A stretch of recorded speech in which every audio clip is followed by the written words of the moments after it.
Assalamualaikum warahmatullahi wabarakatuh. Perkenalkan, nama saya Fianka Mulydia Putri dengan NPM 2121 020307, Prodi Hukum Tata Negara kelas I. Materi yang akan kita bahas hijab dan mahjub dalam waris.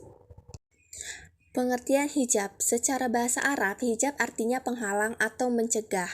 Secara istilah adalah terhalangnya seseorang dari sebagian atau semua harta warisannya karena adanya ahli waris orang lain. Dengan kata lain, hilangnya hak mewarisi seseorang karena adanya ahli waris yang lebih utama daripadanya. Oleh karena itu, haknya tertutup. Pengertian mahjub. Mahjub adalah ahli waris yang ditutup hak pusakanya karena adanya ahli waris yang lebih utama. Hilangnya hak mewarisi ini mungkin secara keseluruhannya atau sebagiannya, yaitu bergesernya dari bagian yang lebih besar menjadi bagian yang lebih kecil. Macam-macam hijab dibagi menjadi dua. Yang pertama, al-hujub bi al-wasfi, yaitu hijab sebab sifat, yaitu orang yang terkena hijab tersebut terhalang dari mendapatkan hak waris secara keseluruhannya. Contohnya, orang yang membunuh warisnya atau karena ia murtad, hak mewarisi mereka gugur atau terhalang. Yang kedua, al-hujub bi asyaksi, hijab karena adanya orang lain, yaitu gugurnya hak waris seseorang karena adanya orang lain yang lebih berhak menerimanya. Materi berikutnya yaitu macam-macam al-hujub bi asyaksi. Yang pertama ada hijab nukson dan yang kedua hijab hirman.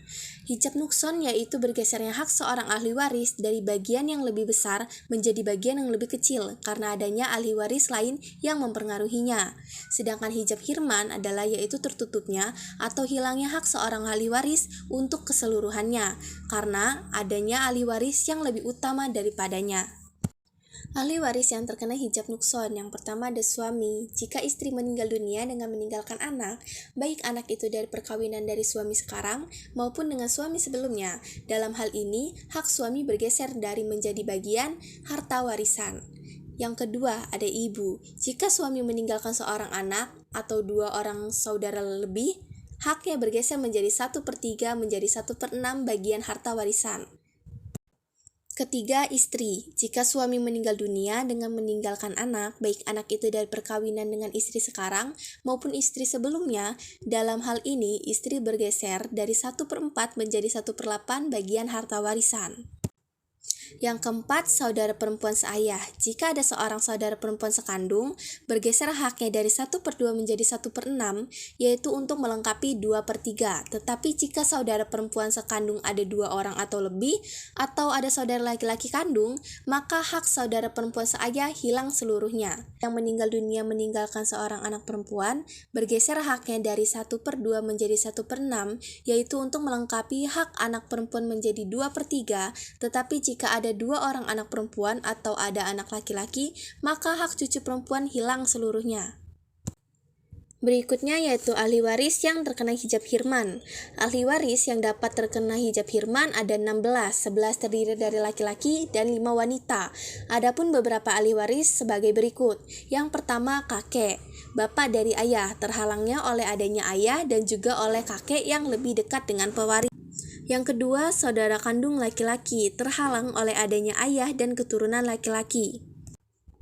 Yang ketiga, saudara laki-laki seayah, terhalang dengan adanya saudara kandung laki-laki, juga terhalang oleh saudara kandung perempuan, dan terhalangnya dengan adanya ayah serta keturunan laki-laki.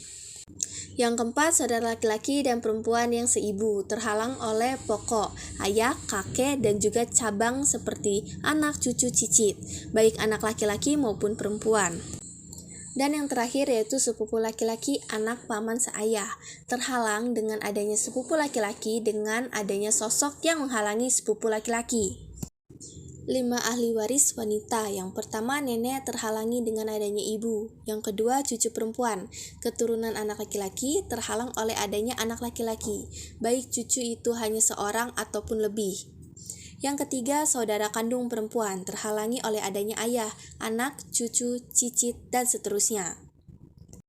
Yang ketiga, saudara perempuan seayah akan menghalangi saudara kandung perempuan apabila ia menjadi asobah ma'al ghair. Selain itu, juga terhalang oleh ayah dan keturunan, anak, cucu, cicit, dan seterusnya khususnya kalangan laki-laki, serta terhalangnya oleh 2 orang saudara kandung perempuan apabila keduanya menyempurnakan bagian 2/3 kecuali bila adanya asobah.